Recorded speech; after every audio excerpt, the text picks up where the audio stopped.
All right, how is everybody this morning? All right, that was not enthusiastic enough. We're excited to be here. We're out of the snow. Yes? Yes. Good. We have all managed to dig ourselves out and make enormous snowmen, yes?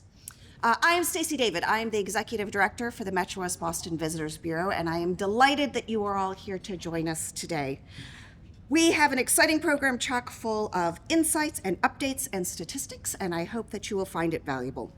I want to take a moment to welcome our legislators today, who include Senator Becca Rausch, who you will be hearing from shortly, as well as Senator James Eldridge, Senator Michael Moore, Representative Dave Linsky, I think, along with Representative Roy and Representative Megan Kilcoyne, have been called away to vote this morning, so I don't know if they'll be joining us or not. But we also have Susan Nickrell, the District Director for Senate President Karen Spilka, Giselle James, District Director for Senator Robin Kennedy, Karen Frecker, District Director for Rep. Kate Hogan, Carrie Shea, who is legislative aide to Rep. Kane, and Jack Brox McCarthy, who is aide to Rep. Gentile. So thank you all so much for joining us today. We know that you have a very busy schedule, and we appreciate you learning more about the work that we do. Thank you to all of our members and our as yet to become member businesses who are in attendance. We are delighted to see all of you. Thank you also to my board members and to my phenomenal staff, Carrie and Karen and Alyssa and Julie. If you guys can give a wave. Without you, today would not have been possible, nor would we be as successful as an organization. And lastly, a huge thank you to our fantastic sponsors who have helped make today possible.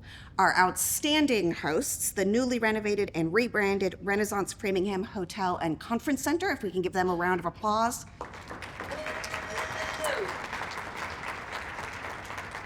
We really appreciate them hosting us today, and you will have an option to tour the hotel at the end of the program. As well as our other sponsors, ITI Digital, the Massachusetts Lodging Association, Global Partners in Alltown Fresh, who are opening a brand new location here in Framingham on March 20th. They have a grand opening celebration from 11 a.m. to 2 p.m., so they invite you to join them. Southwick Zoo, Worcester Airport, the Learning Center for the Deaf, who kindly donated our ASL interpreters today. Middlesex Savings Bank, Mass Bay Community College, Rhode Island Monthly Magazine, Local IQ, Universal Press, Certified Travel Media, Yankee Magazine, and David Fox Photography, who is providing our event photography today. So could we please give them a round of applause?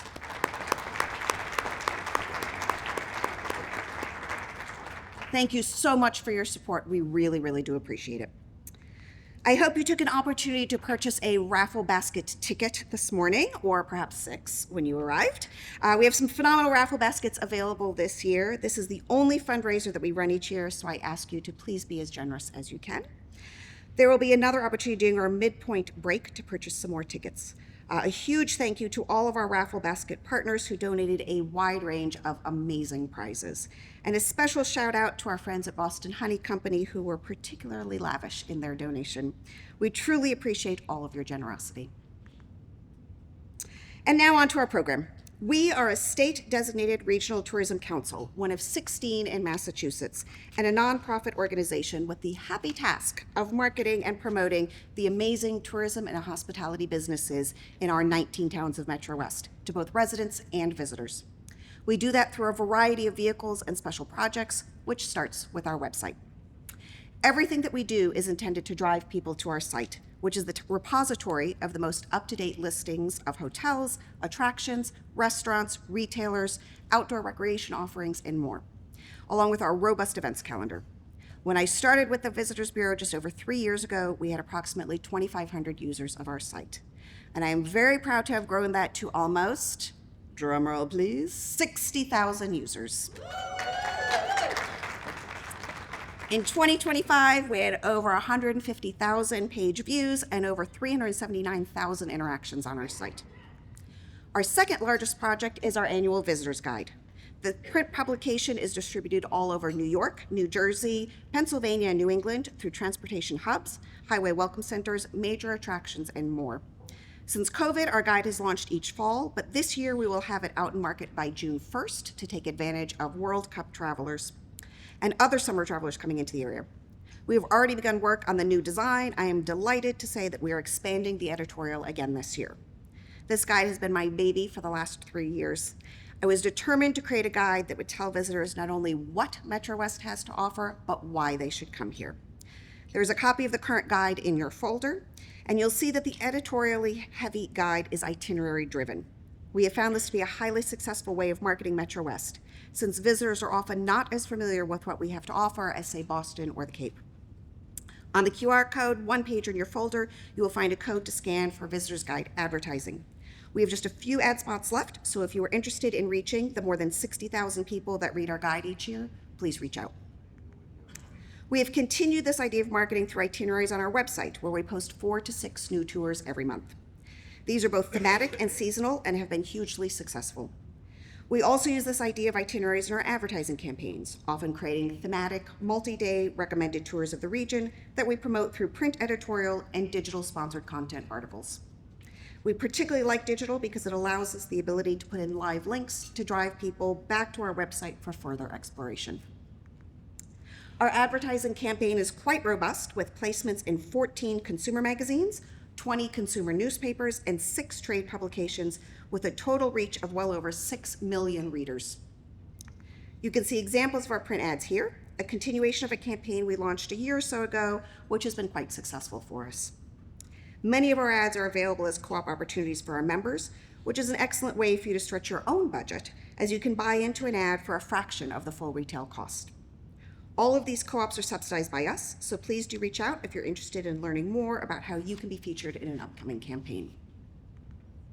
On top of our print campaign, we run a series of digital campaigns through our social channels, primarily on Facebook and Instagram, though we do post to X, formerly Twitter, and LinkedIn as well.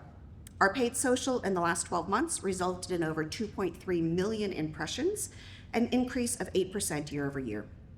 This included some long-running awareness campaigns with Local IQ, as well as some specialty campaigns, which included promoted posts on itineraries to 5 of our towns for National Travel and Tourism Week in May, our 26-day Shop Local holiday campaign, which included a boosted daily post highlighting a small Metrowest retailer offering locally made products. These posts ran from Small Business Saturday until Christmas Eve. This was the second year for this campaign, and we saw an increase of 5,180 views over last year and terrific engagement, which thrilled not only us, but the retailers that we featured as well. Our Mass 250 campaign has also seen tremendous results, which I'll talk a little bit more about momentarily. We saw a huge spike in our SEM campaign with an increase in impressions by 253% from this time last year. Our newsletter subscribers increased by 10% and our social followers by 40% in 2025, all of which indicates to me that our efforts are working. On top of our advertising campaign, we also market the region through a number of trade and consumer shows each year. As many of you know, the profile of our travelers changed drastically after COVID. Metrowest had always focused on business travelers, but the days when Staples, Bose, Hologic, and the other major corporations had a block of rooms at a local hotel 365 days out of the year are long gone. And to retain market share, we've had to pivot. Part of that is to actively market Metrowest as a leisure destination through our consumer campaign, but the other part is to more aggressively target the group and meeting planner market.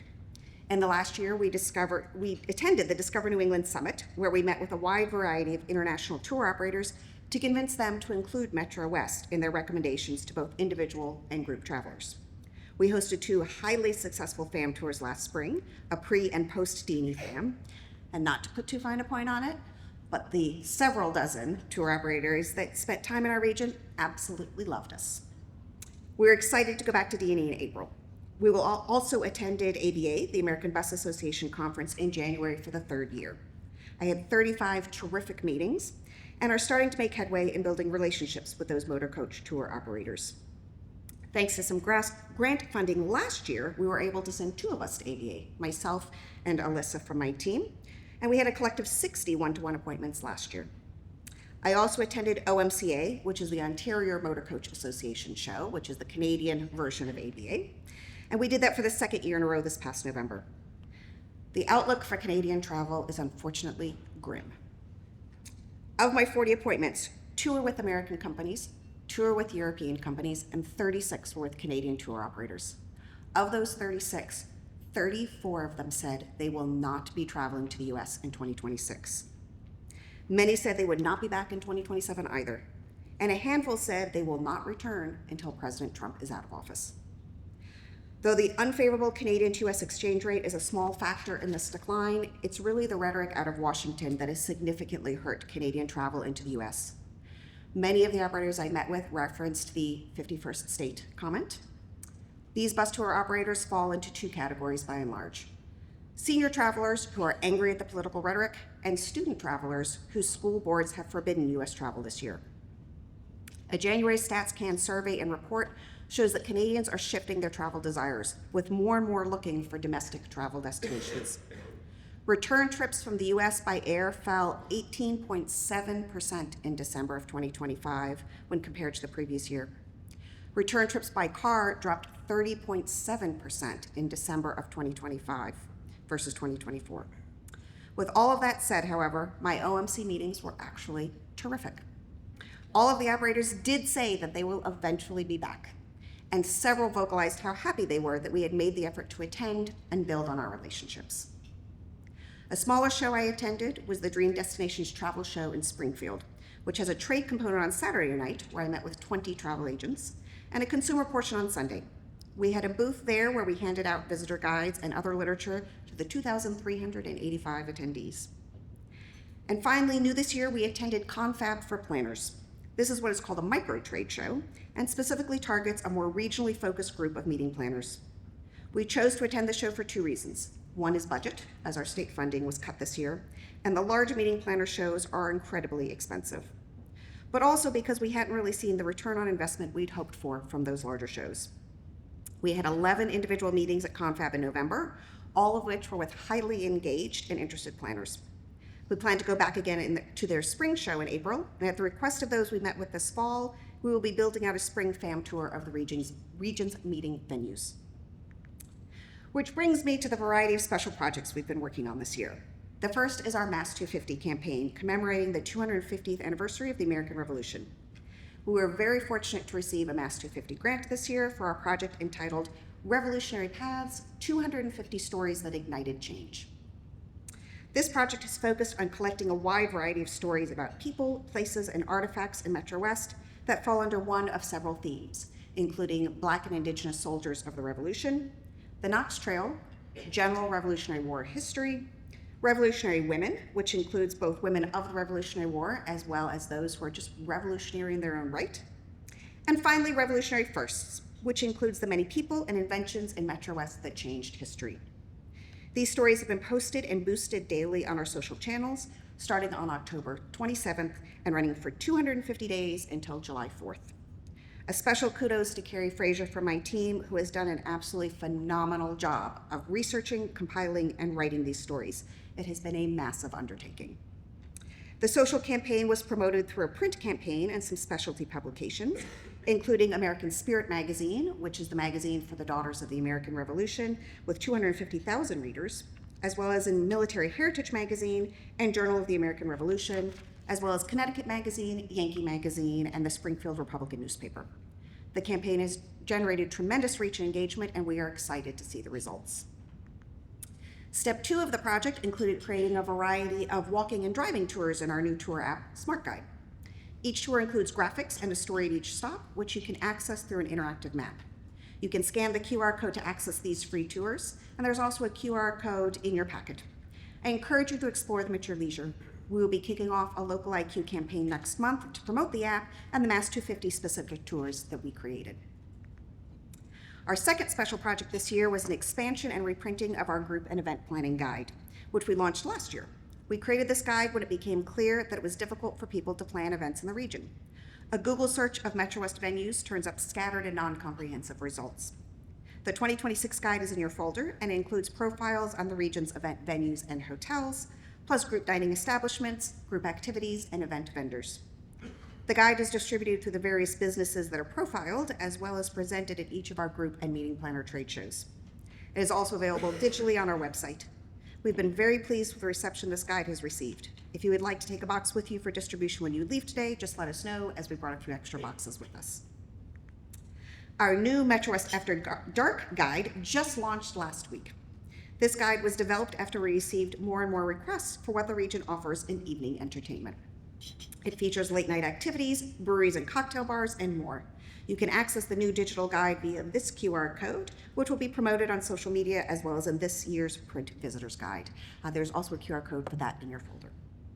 Our newest initiative, because obviously we were not busy enough, is the Metrowest Relocation Services Directory, which just launched digitally this week. It's been a very busy month. This new initiative is designed as a resource for those looking to move into the region and offers listings for retailers and service industries you need when relocating to an area. We plan to update this guide twice a year, so do let us know if you're interested in being listed in the summer edition. A few other initiatives this year included launching an All Are Welcome logo in partnership with the state's other regional tourism councils.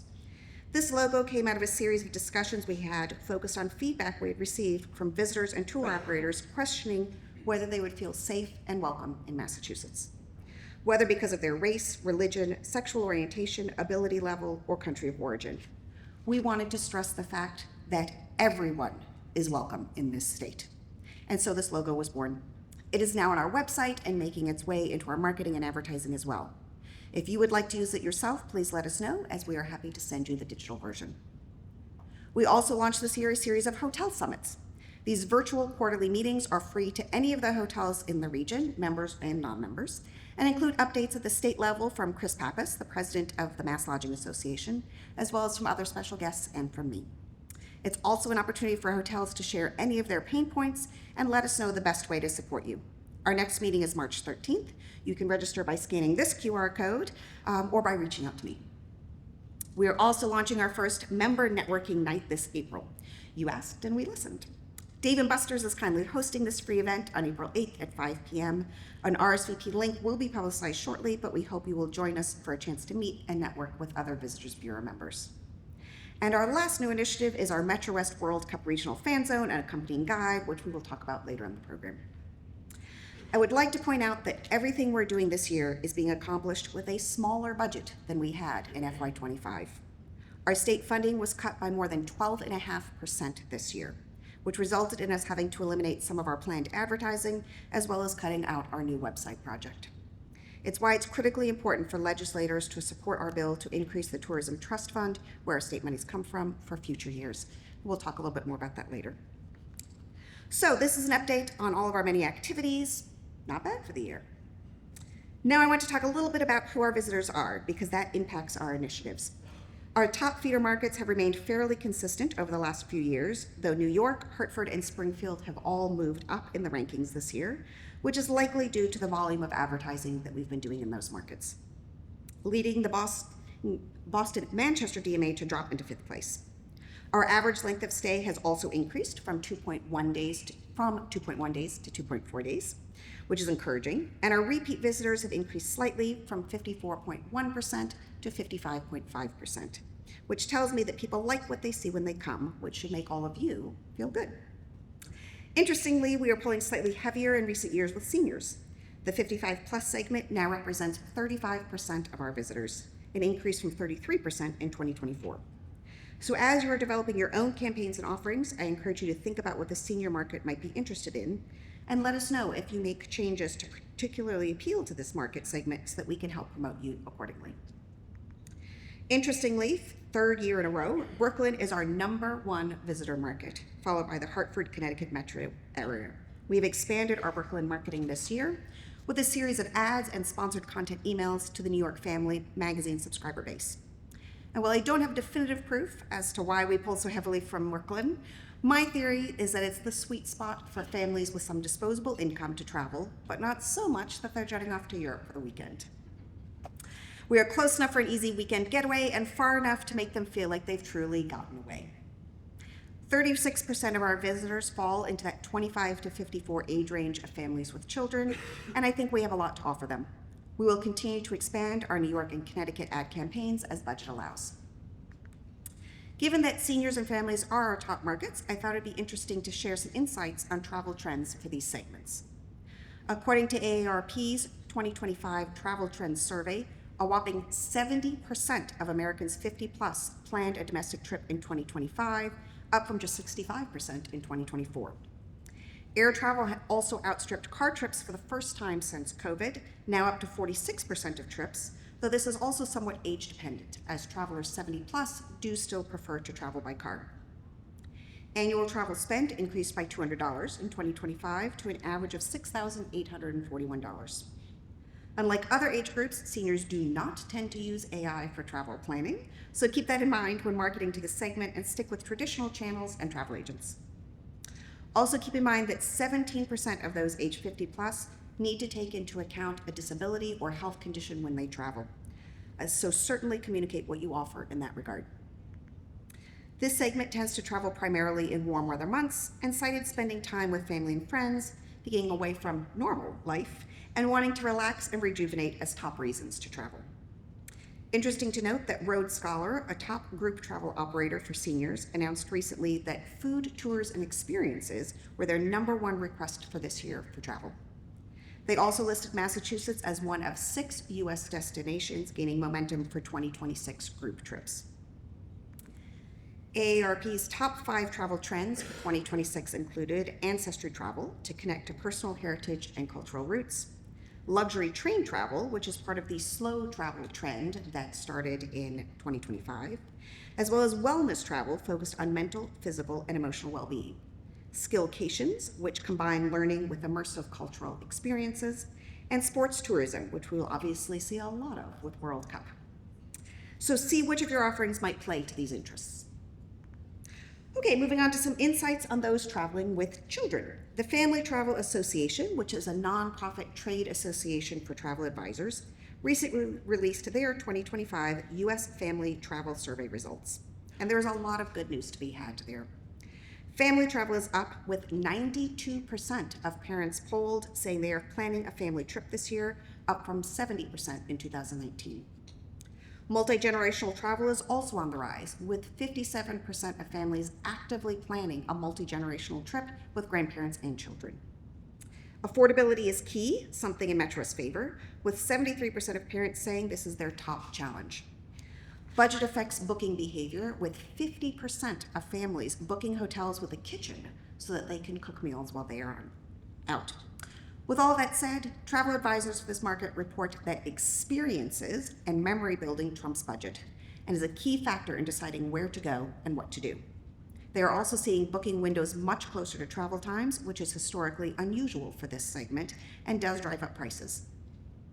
Families spent an average of $8,052 on travel in 2024, an amount they plan on maintaining or increasing in 2026. 77% of parents also involve their children in trip planning processes. And as you might imagine, kids tend to get their inspiration from social media, friends, and TV and movies, with parents also leaning heavily into digital resources for research. The last thing I want to share about appealing to family travelers is that 13.5% of families have 1 or more children with special needs, an increase from 12% in 2018. These families travel frequently and spend more than their counterparts, but feel like the industry does not support them in return, citing major challenges in safety, staff training, and accessibility. There was an article this month in Wanderlust magazine written by wheelchair-bound travel journalist Sophie Morgan, who was talking about how difficult it was to book a wellness vacation for herself. Many of the spas, yoga studios, and resorts she reached out to were not accessible. In her words, the wellness travel industry is breathtakingly unwelcome to anyone who isn't already perfectly well. She goes on to point out that the global wellness tourism market is worth more than $1 trillion. Yet providers ignore a demographic with serious spending power. After all, disabled people represent 1/4 of the US population. So for those of you who play in this space, I not only urge you to consider how accessible you are, but to communicate and promote any strides you've made in this regard, and make sure that we know what you're doing for accessibility as well, so that we can share that story. So a little bit about our own travelers and statistics. New this year, our data provider Symphony allowed us to track visitation based on specific points of interest. For 2025, we chose to track 7 towns across the region, as well as the American Heritage Museum, our largest attraction. The American Heritage, by the way, was just named to National Geographic's top 10 World War II museums in the world, so kudos to them. I thought you might like to see the percentage of visitors to these locations from outside of Massachusetts, as well as the other points of interest in the state they visited during the same trip, with Worcester being the top cross-visited destination. Carrie Tripp from Discover New England will be talking more about international visitors shortly, but I did want to take a moment to show you what we saw in 2025 specific to Metrowest. Even with the drop in Canadian travelers, they do remain our #1 international market, followed by Brazil, which is likely made up of a majority of family visits. I don't know if you're aware, but Metrowest has the largest population of Brazilians outside of Brazil. We also saw Mexico move up in the rankings and UK visitors drop. All of this will likely fluctuate quite dramatically this summer due to World Cup, when we expect an influx of fans for countries playing at Gillette, including Scotland, Norway, England, France, and others. International travelers do tend to be long-haul travelers and generally visit more than one city when they come to the US, so we hope to entice them to Metrowest for 2 to 3 days out of their trip, or to encourage them to stay in Metrowest for even longer as a more economical alternative when visiting Boston. Brand USA's recent International Insights survey also reported that more than 40% of international visitors travel as a couple, 43% are families traveling with either young or adult children, and 14.5% are in a group of friends.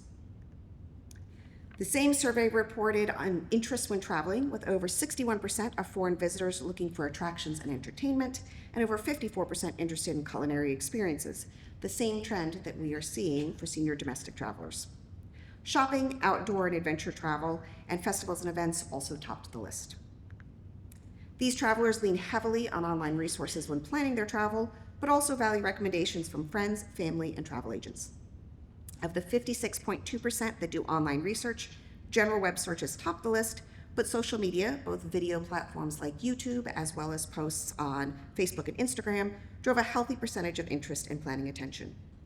Destination websites such as ours made up just over 30% of the online sources used. These travelers are also often looking for authentic places to visit off the beaten path, which is something that else in Metrowest's favor. We published our first translated microsites in Italian, French, Spanish, Portuguese, German, and Dutch a little less than 2 years ago. We do not actively market these sites, but we have had a reasonable amount of traffic on them, and we will update them again this spring before the influx of World Cup travelers, when we will also implement our first marketing campaign to promote them. I'd like to talk a little bit about the impact of our efforts. Tourism is the third largest industry in the state, and Metrowest continues to be a powerhouse in that regard. Visitor spending continues to grow in the region, hitting over $808 million in 2024, making Metrowest the 8th largest region for visitor spending in the state, up from the 9th place in 2022. This spending translated to over $235 million in direct earnings for the region's businesses and a significant contribution to the state coffers, with almost $60 million in state tax dollars collected and an additional $18.7 million in local tax revenue. Our 44 hotels and short-term rental properties logged over 3.4 million trip nights in 2024, also ranking us 8th in the state. Our hotel occupancy has, unfortunately, dropped a bit in 2025, partly due to the drop in Canadian travelers, but also because the government shut down during the year and the federal government pulling many of the grant programs that affect our region's businesses resulted in fewer business and government travelers. We did have a regional occupancy rate of 60.5% and hotel revenue of $170 million for the year. As a point of reference, the statewide occupancy rate for 2025 was 66.7%. New England's occupancy rate was 62.6%, and the US occupancy rate was 62.3% for the same period. I wish the news were better, and I know my hotels are feeling the squeeze, though fingers are crossed not only for general improvement in 2026, but also that shortfalls are made up by World Cup travelers. Which brings me back to budget and our legislative initiatives. Investing in tourism makes sense because the impact is widely felt. Not only do our hotels and restaurants benefit from visitors, but our attractions, activities, arts and cultural organizations, and retailers do as well. There's also incidental spending at gas stations, pharmacies, grocery stores, services, and more, which is not even covered by the direct spending figures that I shared. We are a nonprofit. About half of our funding comes from the state through the Tourism Trust Fund that is state legislated. We are asking legislators to increase the Tourism Trust Fund's formula, which hasn't been updated since it was developed over 10 years ago. Yet everything is more expensive now. Advertising, staff, printing of our guides, everything. We currently have a standalone bill we are working on that we are asking you to please support. It is House Bill 3031 and Senate Bill 2003 to modernize the Tourism Trust Fund. The original bill, as written by Rep. Blaze, added 2.5% of the state's collected occupancy excise to the baseline of the fund. This would not increase the occupancy tax for visitors. The bill, as it stands in Senate Ways and Means, adds 1.5% to the fund. Any amount helps, and so we ask that you please support this bill when it comes up for a vote. The Tourism Trust Fund currently stands at $10 million. The national average for state expenditures on travel and tourism marketing is $35.1 million. Massachusetts is way below this average, putting us at a significant disadvantage as we compete against other states to attract visitors, business travelers, destination trips, conferences, and sporting events. Studies show that every dollar invested in tourism marketing returns $9 in tax revenue, making this one of the smartest investments you'll ever make. The second request we have is regarding a permanent timing allocation bill for when we receive our state monies. The way the legislation is currently written, the state is only required to disperse the funds at some point during the year, which could mean the last day of the fiscal year. This year, we did not receive state funds until the end of November, almost 5 months into our year. The year before, we did not receive funds until mid-January, almost 7 months into the fiscal year, which makes it very challenging to run the organization. We ask that you please support House Bill 4839 and Senate Bill 2333 when they come out of committee. The House bill was originally drafted by Rep. Manny Cruz, but was redrafted by the Tourism Committee to state that 50% of total grant monies from the Tourism Trust Fund will be distributed to the RTCs no later than September 1st, and the remainder of the funds by December 1st. Bill 2333, currently in the Senate, includes timing allocation language for release of all grant monies by October 1st each year. Getting our money earlier would be a game changer for us, allowing us to more effectively plan and execute campaigns, not be forced to go silent when we have no funds to pay for advertising, to allow more efficiency in booking contracts, and in essence, give us the freedom to do our jobs properly. Please help us do that. As I mentioned, half of the Visitors Bureau funding comes from these state dollars. We are then required to match those monies dollar for dollar through our own revenue generation, which accounts for the other half. We do that through our advertising vehicles like our guides or our co-op advertising programs, through sponsorship of the organization, and through memberships. So thank you to all of our members in the room who help keep us going. We could not do this without you. I love the work that I do, and I am so proud of what my team has accomplished. I hope you are as excited by our work as we are. Don't ever hesitate to reach out if there's ever anything we can do for you. Thank you.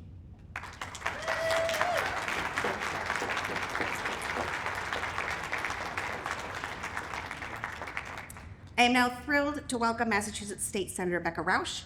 Currently serving her 4th term, Senator Rausch represents the Norfolk, Worcester, and Middlesex district, consisting of 11 towns in Metrowest and South Central Massachusetts regions. She is also a member of the Joint Committee on Tourism, Arts, and Cultural Development, along with Representative Dave Linsky.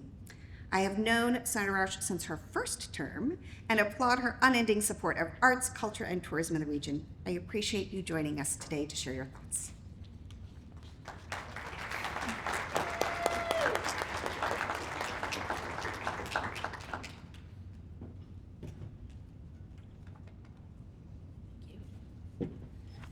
I think it was actually before my 1st term. It's been a long time.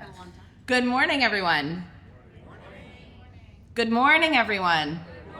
There we go. The coffee's outside, just in case anybody didn't catch that. I am so glad to be with you, be here with you today. Thank you, Stacy, for that very deep dive into the data and for getting us excited for the year ahead. Thank you to you and your entire team at the Bureau for your hard work and dedication in making today's gathering a reality.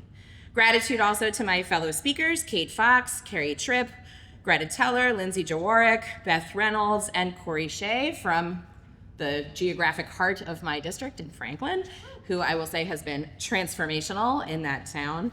And thank you as well to my legislative colleagues in attendance today, Senator Jamie Eldridge, Senator Mike Moore, Susan Nickel from the Office of our Senate President, Karen Spilka, and Karen Frecker from the Office of House Leader Kate Hogan.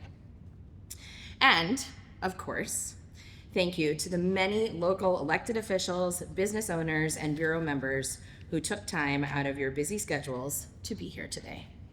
As you heard, I am State Senator Becca Rausch, and I have the honor and privilege of representing the people and communities of the Norfolk, Worcester, and Middlesex District, including many Metrowest towns in the Massachusetts Senate. I serve as the chair on the Senate side of two joint committees, Environment and Natural Resources, and Municipalities and Regional Government. In these roles, and in others, I focus on the towns and landscapes that make the Metrowest region and the Bay State so very special. I'm also the vice chair of the Senate Committee on the Census and a member of not one, not two, not three, not four, but 5 additional committees, so it is never boring in my office. And as you heard from Stacy, one of those committees is the Joint Committee on Tourism, Arts, and Cultural Development.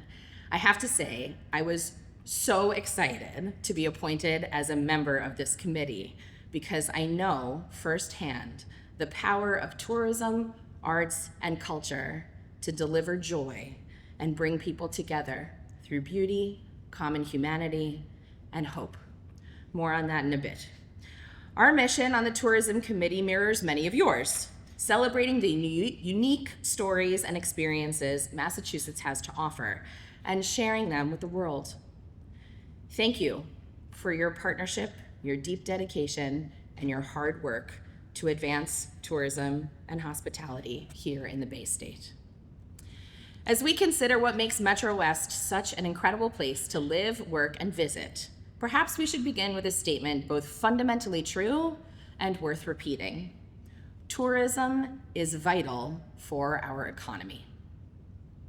All across the Commonwealth, tourism drives the growth that supports our towns and cities, our businesses, and our creative economy. We're lucky to live in a state that has it all: champion sports teams, gorgeous natural beauty, and the foundations of American history. So perhaps it's no surprise that in 2024, more than 52 million people visited Massachusetts. That's more than 7 times the number of residents.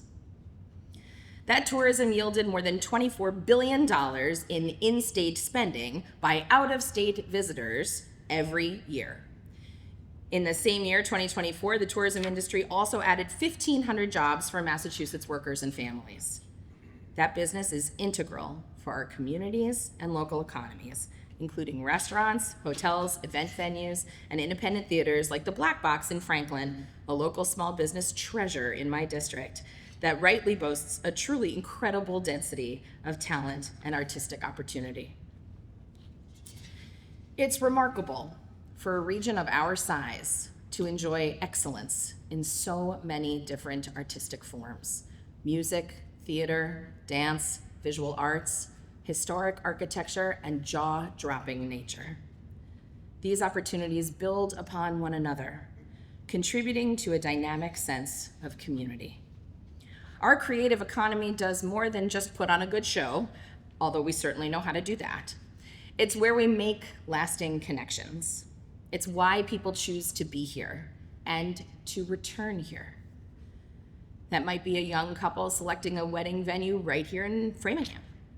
It could be a tourist from out of town returning in the spring because of how much they loved their visit in the fall. Maybe it's a filmmaker inspired by the cinematography of the original Knives Out, or a music lover who finds their new favorite performance venue at the Belforge Arts Center in Medfield, also in my district.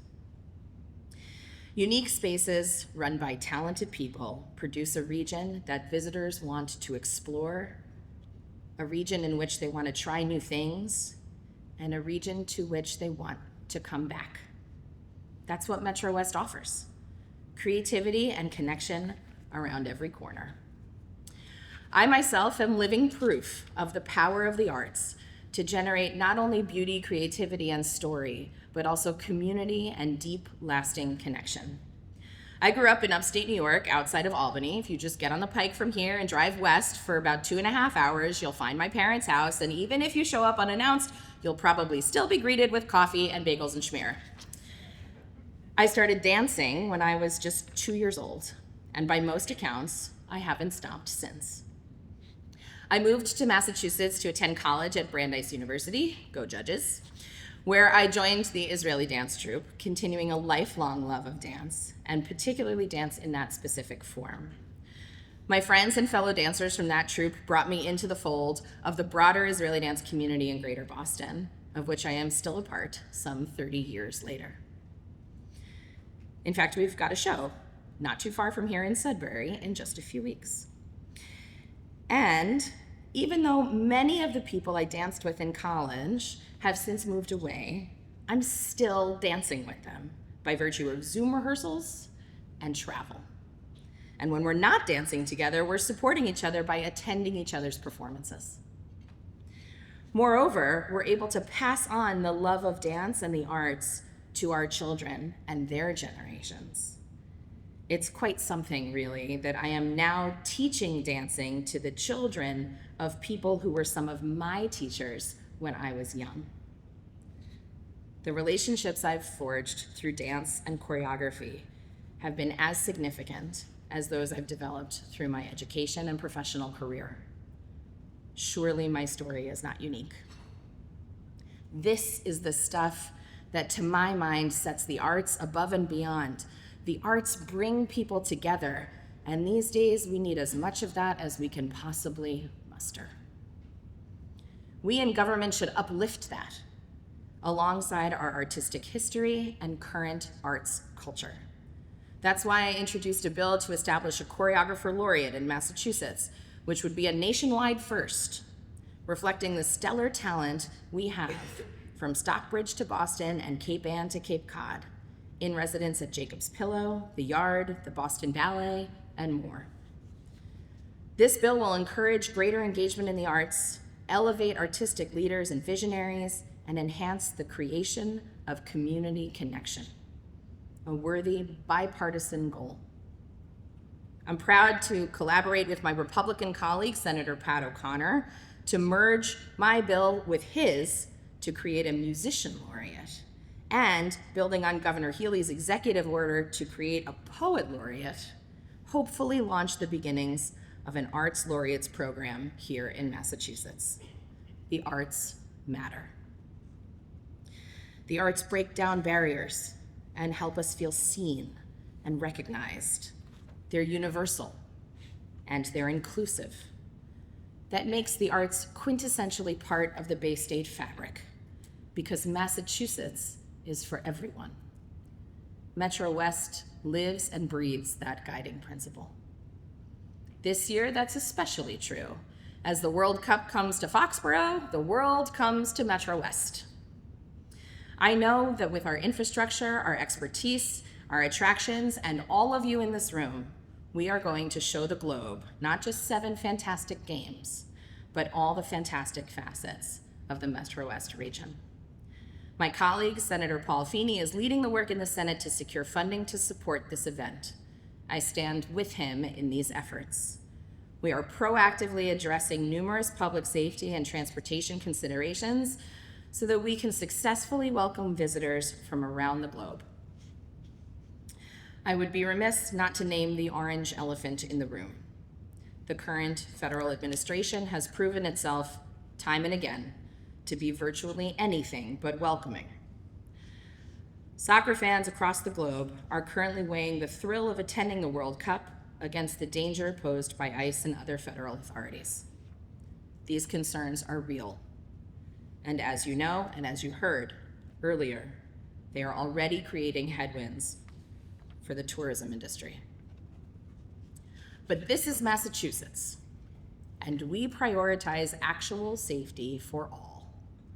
Last month, I filed a suite of anti-ICE legislation, 5 bills to protect the civil and constitutional rights of everyone living in or visiting our Commonwealth.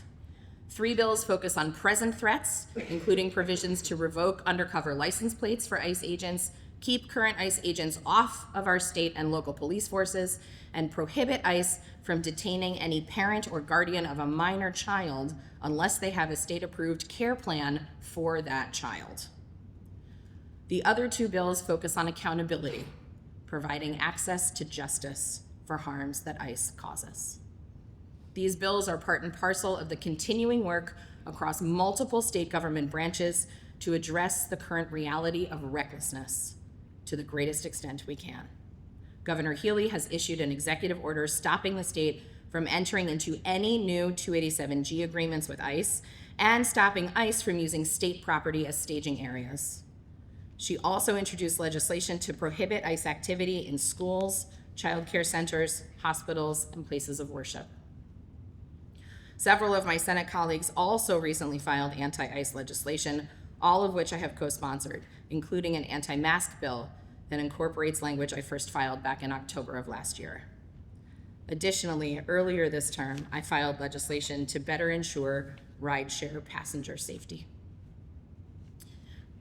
I believe Massachusetts still holds out a warm welcome sign for the world. This body of work is part of our broader message that we are safe, welcoming, and open for business. Your work in the tourism industry reinforces that important message. Tourism is important as an engine of economic growth and also as the chance to showcase our Commonwealth and our communities. And there's so much to share here in Metrowest. How many other places provide stunningly beautiful nature, rich and complex history, the first public library in America, and world-class arts and culture like the Claflin Symphony Orchestra in Milford, the Danforth Art Museum in Framingham, and the brand new Children's Museum in Franklin, all in one region? With the excitement of Mass 250 in full swing, we have so many stories to tell. As we honor and commemorate the anniversaries of the events leading up to the birth of American democracy, we continue to grow and evolve. Thank you for your indelible efforts to share with the world our history, our beauty, our talent, our hospitality, and our joy.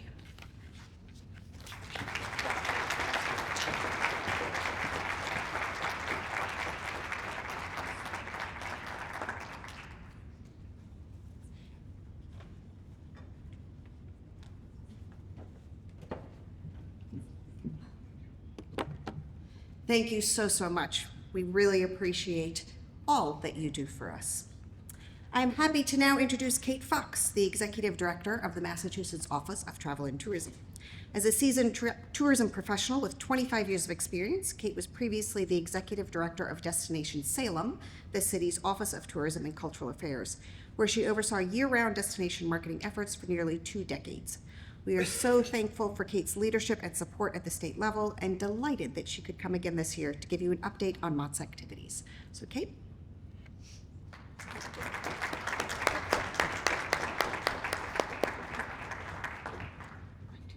Click this. That's just amazing. Thank you.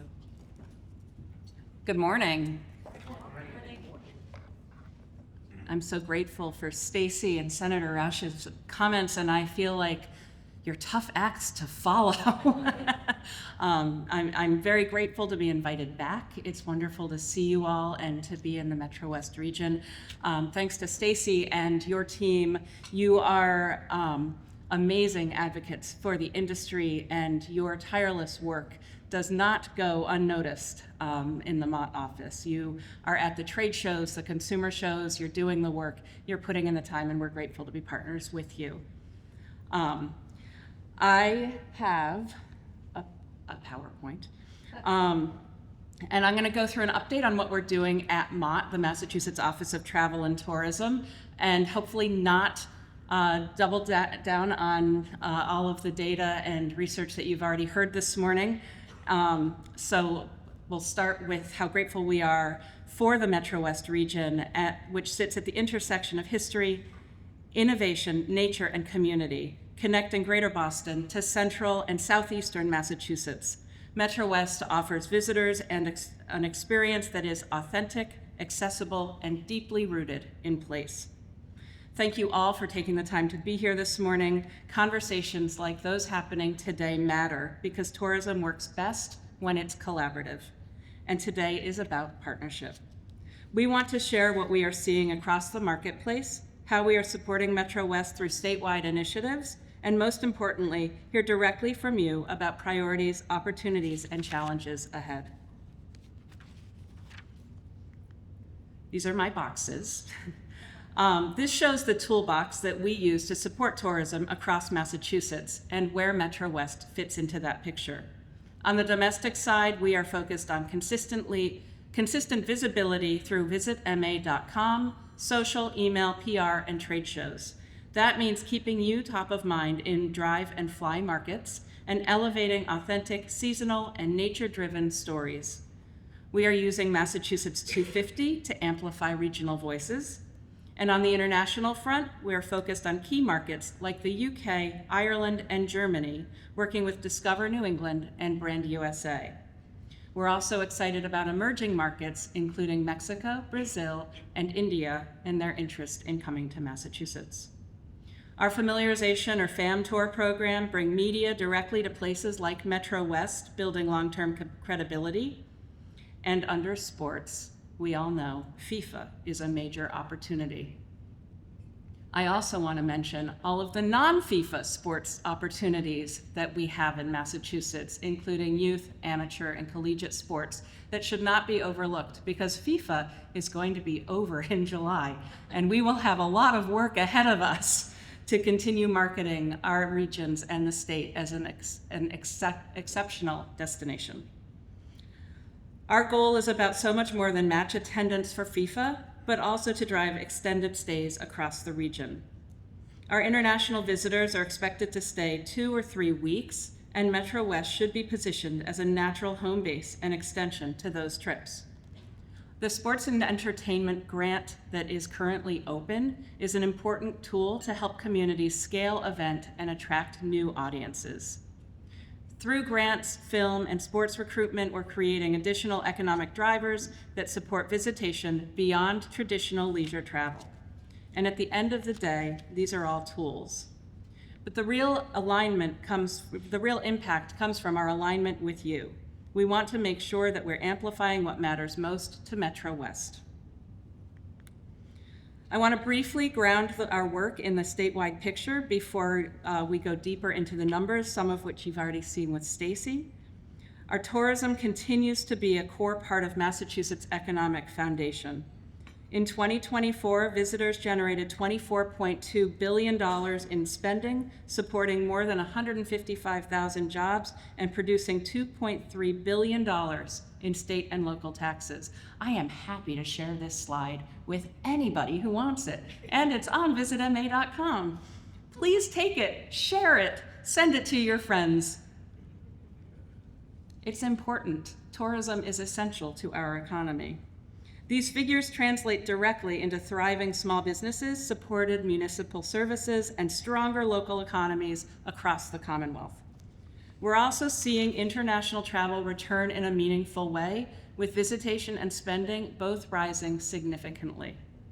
That momentum creates opportunity across every region, including Metrowest. When we look at Metrowest specifically, as Stacy said, the region's performance reflects the broader momentum. Metrowest generated $808 million in direct visitor spending, a strong indicator of sustained demand. Tourism supported $235 million in earnings and delivered nearly $187 million in local tax revenue, reinforcing tourism's local economic value. Employment remains steady with more than 6,600 tourism-supported jobs throughout the region. The key takeaway is straightforward. Metrowest is not just participating in the statewide tourism economy, it is helping to drive it forward. Growth requires investment, and that is where our grant programs come in.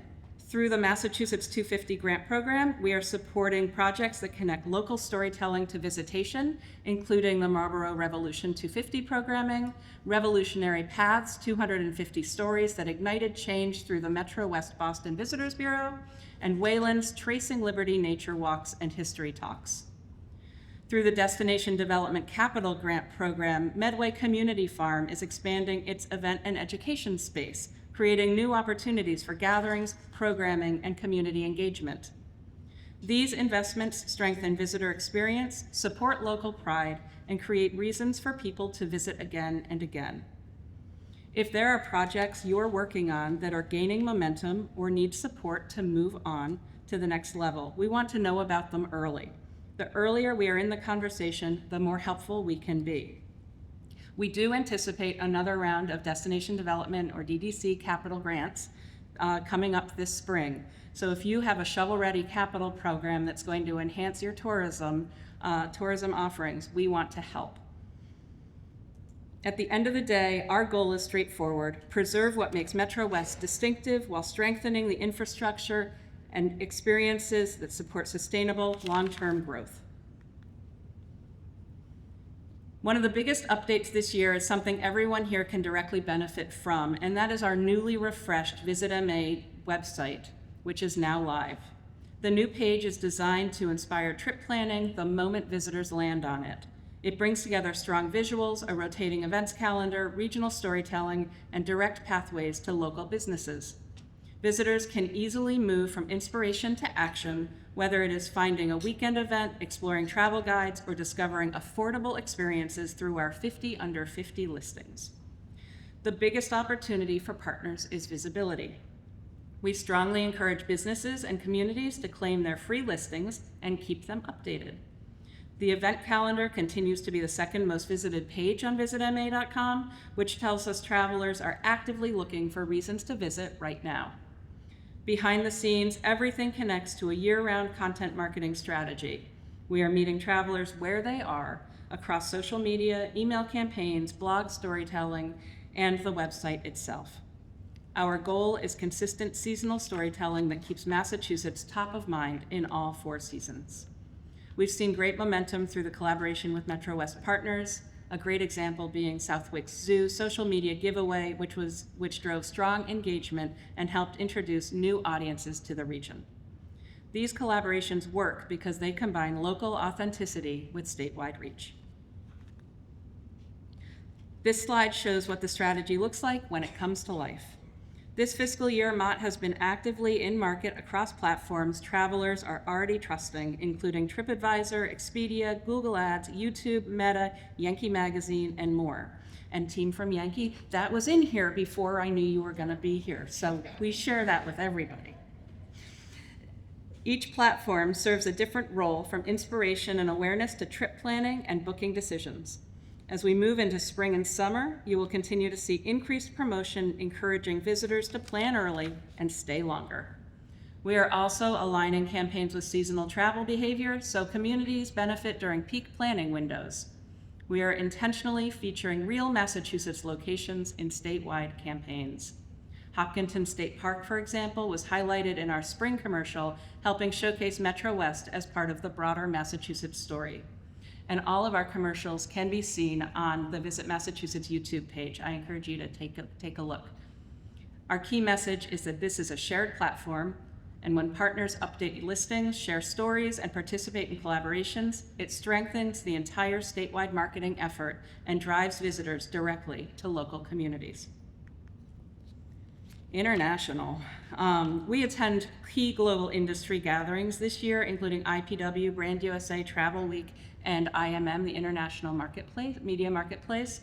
I just returned from Brand USA's international update in DC last week, and I think one thing I want to share about the Canadian market is, actually I have 2 things to share from that.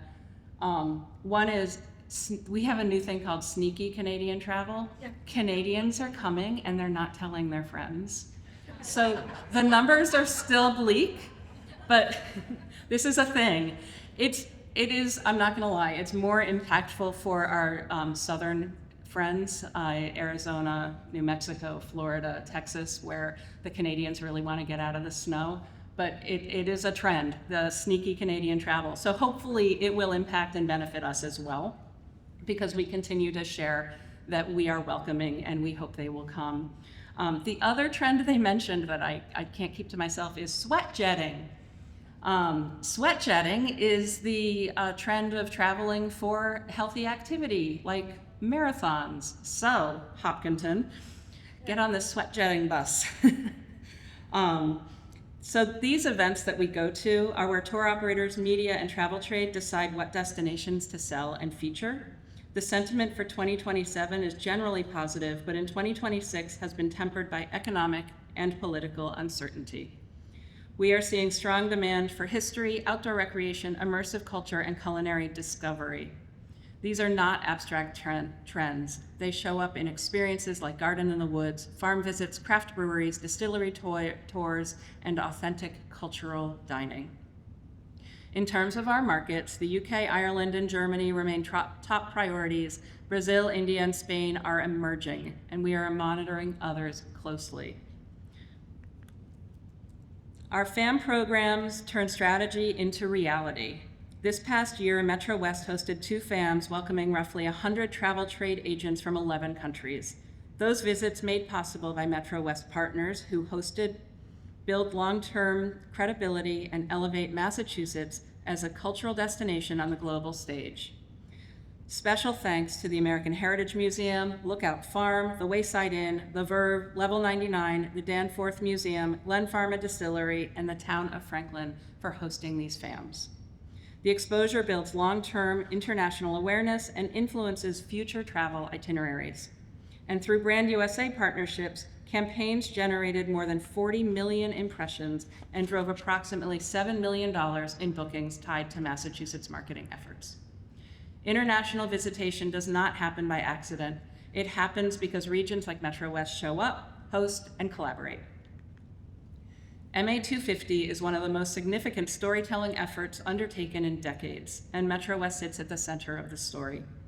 Alongside major commemorative moments such as Evacuation Day, Patriots Day 251, because we're ahead of everybody else, and July 4th, the opportunity is to elevate the experiences that already define the region. Metrowest is where the revolution moved through communities, where the noble train of artillery passed, and where town greens, local celebrations, history walks, and civic traditions continue to bring people together. The region reflects the full American story: Indigenous history, dynamic immigrant communities, vibrant downtowns, outdoor landscapes, and family destinations that shape Metrowest today. MA250 is not simply about looking back, it's about relevance and ensuring Metrowest history is living culture, are part of the national and international narrative. Our media strategy focuses on human-centered heritage. We are telling stories about people as much as places, makers, artisans, chefs, historians, and entrepreneurs who embody independence and ingenuity. We want audiences to see Metrowest as living history, where revolutionary landscapes meet diverse communities, innovation, and everyday cultural life. Through partnerships like PBS and the Takeda-funded MA250 video series, Metrowest will be featured under the theme Crafting the Future. That theme could not be more appropriate. The theme perfectly reflects the region's identity, where history meets innovation, education, and entrepreneurship. Our goal is to elevate that story in a way that drives visitation and reinforces pride. We want Metrowest to be elevated as part of the Massachusetts 250 campaign. As we head into peak summer and a rapidly evolving travel landscape, I want to encourage everyone to join us at the 2026 Governor's Conference on Travel and Tourism in Danvers on March 24th and 25th. The conference is really about connection. It brings together industry leaders from across the state to share insight, best practices, and practical strategies we can all use. We are thrilled to be welcoming Fred Dixon, the president and CEO of Brand USA, as our keynote speaker at lunch. We will have the national perspective in the room, especially as we prepare for FIFA and continue building momentum around MA250. This will be incredibly valuable. We will also hear the latest U.S. travel trends and forecasts from Josh Friedlander at U.S. Travel, along with conversations around music tourism, community impact, and how new technologies are shaping visitor engagement. More than anything, it is an opportunity to network, collaborate, and align with the statewide industry. And it's gonna be really fun. So if you have not bought your tickets, join us. I hope to see a strong Metrowest representation there. Your voice matters in shaping what comes next. As I wrap up, I want to emphasize that this is not a one-way conversation. We truly want to engage with you. I'm delighted that you are all engaging with your Regional Tourism Council. You wouldn't be here if you weren't. And you can also work with us. If you're thinking about hosting or expanding an event, especially something tied to sports, culture, or major moments like FIFA, the Sports Entertainment Event Grant is a real opportunity. Pay close attention to the application deadline, which is next week. March 4th, thank you. Stacy knows. A big red circle on your calendar, yeah. And please reach out early if you're considering applying. We are here to help navigate the process. We also want to encourage everyone to stay connected through the Mott and MA250 newsletters. That is the best way to hear about upcoming grants, marketing opportunities, media initiatives, and partnership programs. The more aligned we are, the more effectively we can amplify Metrowest's story together. I want to thank everybody, and before I close, I want to mention that the Healy-Driscoll administration is committed to tourism and the success of the industry, and in this very challenging budget cycle, they have put in the governor's budget an increase for tourism funding of 1% of the gaming revenue, which could represent $2.5 million more for the Tourism Trust. So we are optimistic that that will make its way through and we will see additional funding.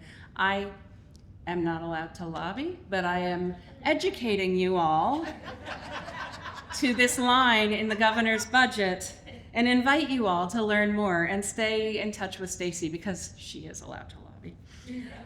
Metrowest is a place where the American story continues to unfold, from revolutionary history to vibrant immigrant communities, from protected landscapes to trails and family destinations. This region represents discovery, connection, and possibility. The work you are doing, stewarding history, building community, and creating welcome experience for residents and visitors alike is essential to Massachusetts' success. We want to continue listening as we shape what comes next. Together, we will keep telling the Metrowest story, one that is authentic, dynamic, and deeply Massachusetts. Thank you so much for your time.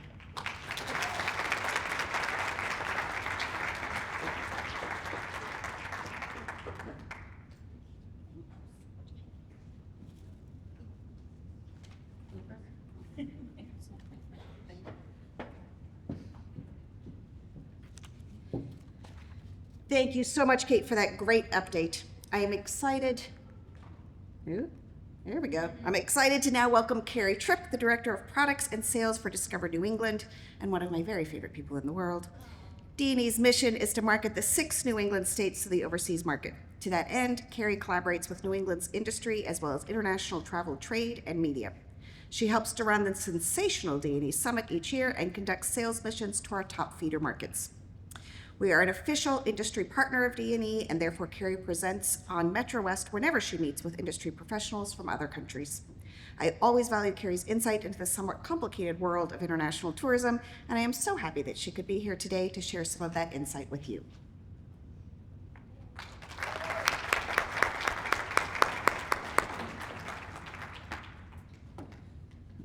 Thank you, my friends. Appreciate it.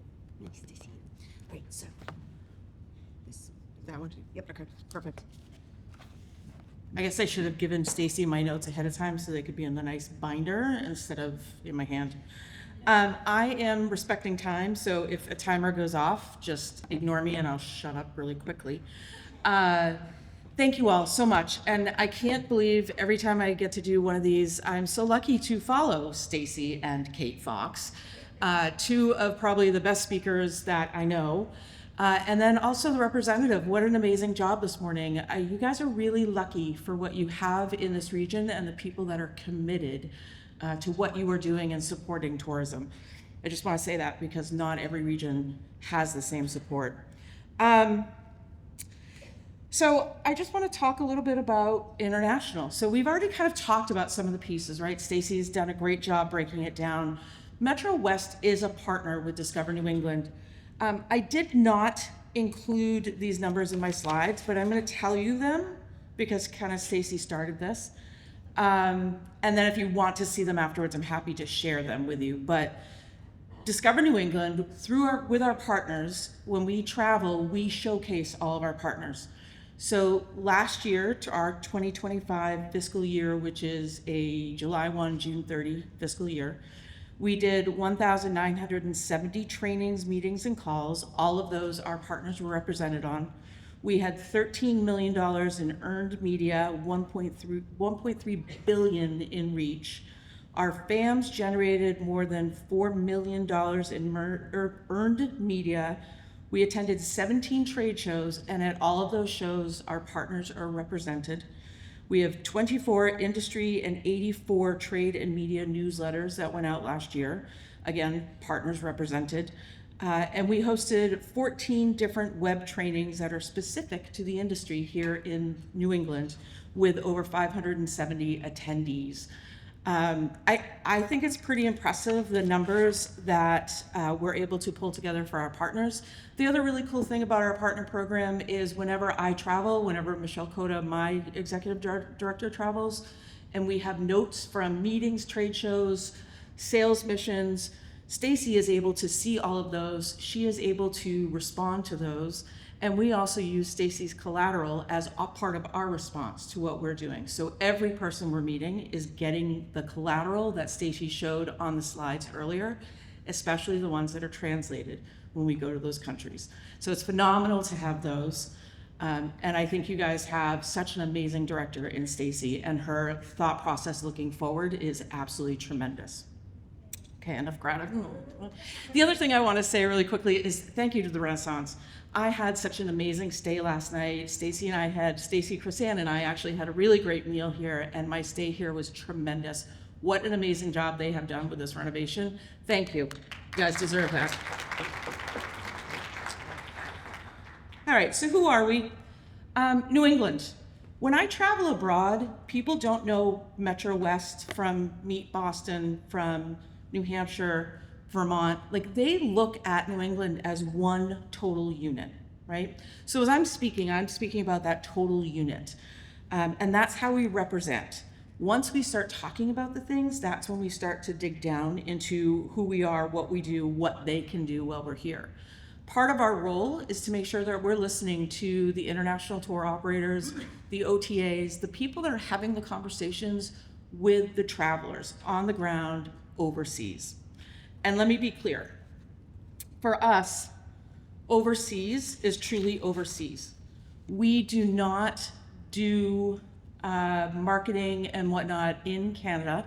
Each of the New England states have amazing programs that are working in Canada. So for us to put money into it, it would be same money, and it would dilute the messages for each of the states. So we don't do that. We focus strictly overseas and abroad.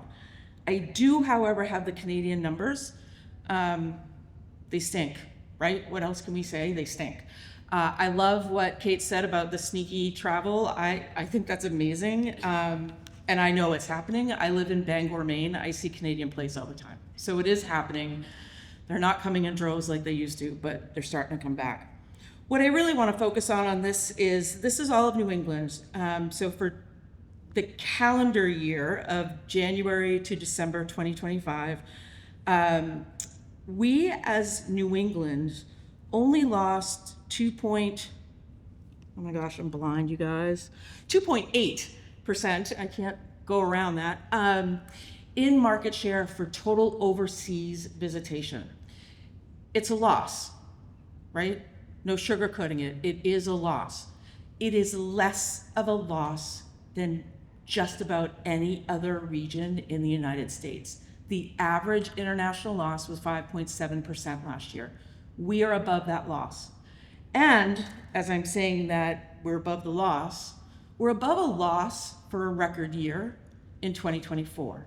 So when you think about that, yes, we lost some market share, yes, we're down, but we have the ability to get back up there because our loss isn't as substantial as so many others.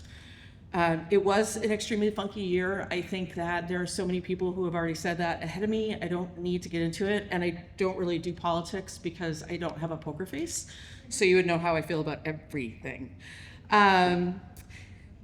What we're doing though, and I think what we have done as an organization with the help of our partners, is continue to position New England as that safe, warm, inviting, welcoming destination that we have always been. The people haven't changed, right? The politics are what is going crazy. The people of New England are the same people of New England. And when we go over and we talk with folks, They say that. It is so nice to see you. It is so nice to know that this part hasn't changed. So please, if there's any hope and smiles that come out of this, know that they want to come back, and slowly but surely they are kind of coming back to the realization that the people are amazing and the people are who they want to meet and visit with. All right, so this is another really cool one, just because I like the international component. If you look at this, Mexico is coming on. Mexico, when we're talking Mexico, we're talking really Latin America in a lot of ways, right? We work with companies that represent more than just Mexico. They're coming on. They've got about less than 1% of the total pie at $35 million that they're spending in New England. Canada has 11% of the pie. More visitors, less dollars. Overseas has the largest component of this international spend, true overseas, with a smaller number of total visitors, but a larger dollar. Their average stay is 12 plus days. We have a lot of folks at their actual vacations, they're doing 20 days, but they're moving around, right? So we may say, and Stacy said this so well, 2.4 days is where we're at overnights in Metro West.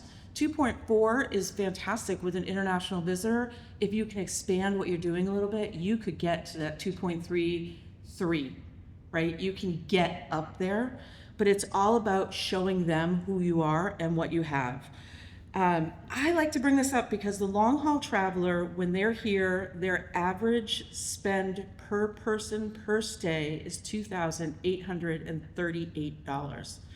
Canadian visitors are a couple of days, and their average spend is $528 per person per stay.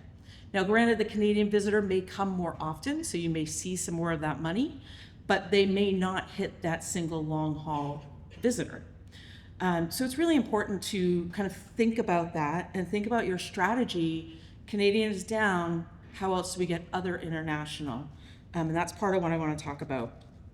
Also, 1.2 million visitors are coming from Canada. And so when we think about that, we have a lot to fill in the gaps. And how do we do that? And how do we do that in a way that's sustaining and will be there through ups and downs, because we always go through waves, right? We always go through waves. Right now it's the politics. At other times, Canadian visitors have been truly impacted by the dollar versus the loonie, right? Do they even use the loonie anymore? Are they getting rid of it? So how do we look at that differently? So these are just Massachusetts numbers. We've already seen them, so I'm just going to kind of flip right through this. Mass was only down 2.7% in overall visitation from overseas. But the comparison of 2024 was overseas was up over 23 by 17.9%, with a total spend of $4 billion, which was also up 29% from the year before. So again, we may be down, but we still are looking at some good numbers. Why should they choose us? Why should they choose you? So this is kind of where I want to talk a little bit about FIFA, right? And I know that Greta is coming up after me and she's going to really dig down deep into some of those components. But what I want to talk about is, how do you attract those clients coming for FIFA? But how do you also continue to attract those clients, whether they're coming for FIFA, Sail Boston, Rev 250, or any of the other amazing events that happen throughout the course of the year? These strategies and this conversation is, it's kind of aimed at FIFA travelers, but it really is effective for no matter what you're doing. Who in the room is a hotel? Who of those hotels have a contract with a receptive operator or know what a domestic receptive operator is? Okay, this is what you guys need. So here are, these are the teams coming for FIFA. Oh, that was sensitive. Forget the teams. These are the teams that are coming for FIFA. So the top four Our countries that we already do really great business with, we already have phenomenal travel. The UK is New England and Massachusetts' #1 visitor, right? Scotland. Anybody heard of Barhead Travel? It's a great UK agency that sends a ton of people to New England. They had the single best sales day in their long history the day after Scotland was announced coming to Boston. That is important because they send a lot of people every year to this region, and if they are reporting that that was their single best sales day, they are coming, right? Those 4 teams are already great travelers. The teams under it, there are other issues that are in play, right? Visa issues, the visa travel issues are probably the biggest thing at play there. But the other thing to remember is places like Haiti, for example, there's a huge Haitian population that already exists in the United States. They may not be traveling internationally at this component, they're traveling domestic, but they will be coming to watch the team, right? So even though the team is international, there is a lot of domestic folks that are going to travel locally in order to see these teams, and they are going to travel to different regions to follow their teams. So it's important that you are looking at that and thinking about them at the same time that you're thinking about the international. All right, so now, the best way to talk about internationals is to talk about domestic inbound receptive tour operators. It's a mouthful, right? But they are going to be some of your single biggest cheerleaders. So of those hotels that are out there, how many of you are on an OTA? Everybody, right? Everybody. So an OTA will put your product out there. It will let you push your product higher if you want to pay more money for the advertising of it or whatever it may be. OTAs do a phenomenal job and people use them. You have to be there. An international receptive operator is going to take your product. They're going to work with you to create a contract with a rate, and they are going to present your property. Not just put it out there. They're going to present your property as part of a package of why people should come to the region. So if you haven't been working with the domestic inbound receptive tour operators, you're missing a segment of people, a very important segment of people. Internationally, when people book through operators, everything is covered with insurance. So if something happens while they're in country, there is the domestic inbound receptive operator that will take care of the problems with them. Currency exchange, local insurances, payment to properties, the receptive take care of those pieces, and they become a one-stop shop on both the property or attraction side and the visitor side. So if it's not an area you're into, Stacy and I would love to have a conversation about how you could do that. It's low barrier, it's a contract, and there is no money up front. You only pay when they book visitors to your attraction or your property, okay? Low barrier. These people will work with you, and once you've established the relationships, they will continue to promote you in good times and in bad. They will make sure that they are pushing you, especially in those bad times, and they will work with you. And I'm looking over at the table over here because we have we have a company over here, Wolf Travel Adventure, who is a phenomenal group domestic inbound receptive tour operator. And if you're looking at doing groups and you don't know Erin and Tanya, it's a miss. It's a miss. Okay, perfect, yeah. I wish I got paid for stuff like that, right? That'd be pretty cool. So we would love to talk about that. They really help create the excitement around coming to the region and who they can send to you. They work with you to figure out who your perfect client is. Who do you want? How much are they going to pay? What activities do you have? And so working with these receptive operators, I think, is an easy extra step that you could do now prior to FIFA, because people are still booking. The bookings are a short window, things opened up a little bit later. So people are still booking, they are still looking to come, they are still purchasing tickets. So it's important to be on that side of it. The next thing I want to talk about are some really basic, easy things. Some of these things are so easy to say, oh yeah, we do that all the time. And it's always the thing that kind of gets pushed off to the side because it's so easy, right? So I encourage you to think about these things. Inbound receptives leverage that. Promote your area, not just your business. Who are you? Where are you? If I live in the UK or if I live in Germany, I don't know where Metrowest is. Make it a staple of who you are when you're promoting yourself. Make sure that you have that information, that you have a place marker about where Metrowest is, how easy it is, get in and out of the city, get down to Foxborough. Put those things together so when people are looking at you around FIFA, they can say, oh, I want to stay at the Renaissance because I know I can jump on whatever line to get to this and I can get right to Foxborough and it's easy peasy. That's what they need to know because they don't know it already. And that's important. I think we forget how important just putting that sense of place really is. There's a growth in demand for exclusive experiences that are kind of defined as luxury.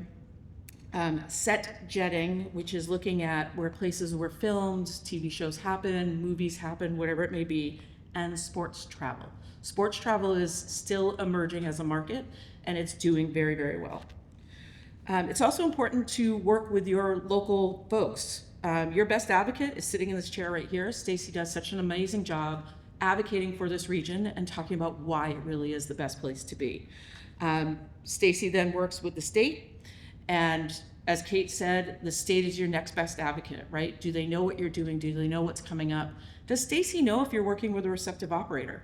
If you're a partner of Stacy's and she doesn't know who you book through, then that means that she's not doing all she can for you. Give her that information, let her have that easy. She'll be at a summit in April where she'll be talking one-on-one with international operators. Make sure she's got that information. She connects with us, so we're able to work with her and really make sure that we are connecting and making the information truly available.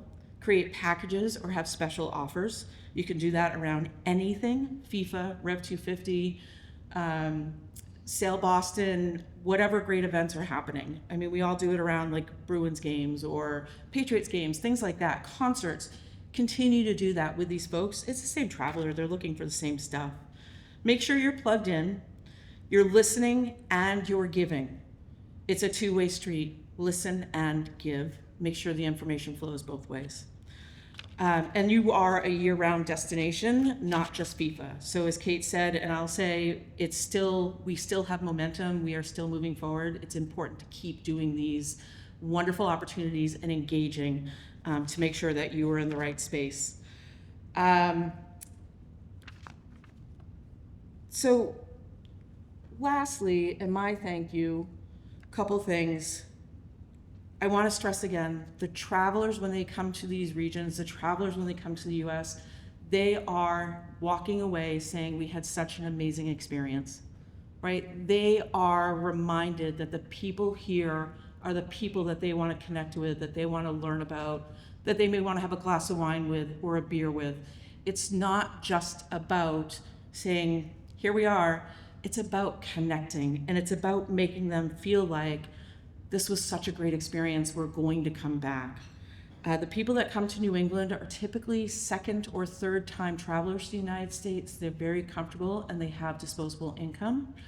And they are looking for exactly what we have to offer, authentic, real experiences and people that make their stay that much more special. And I encourage you to learn more about Discover New England. There's a couple of QR codes up there and also in your folder. The QR codes will lead you if you want more information about partnering or working with us. There are paid opportunities and free opportunities. There are industry education components. If you're interested in learning more about working with receptives, there's a great webinar that we hosted with America For You and a hotel property in, I believe it was Wyoming. And they really talk about how it's done, why it's important, and this hotel property talks about how having this relationship helped him through the decline of COVID and bouncing back out of it. It's a really important message. And then also we have suggested itineraries. And that is probably the most important thing that we're doing, that Stacy's doing. That is the number one place that people are looking. They want to know what to do and how to do it. And with that, I say thank you very much. And I'm excited for the rest of the program.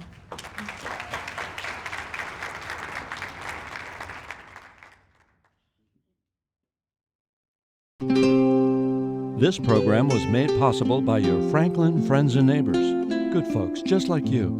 Thanks for supporting Franklin TV. And thanks for watching.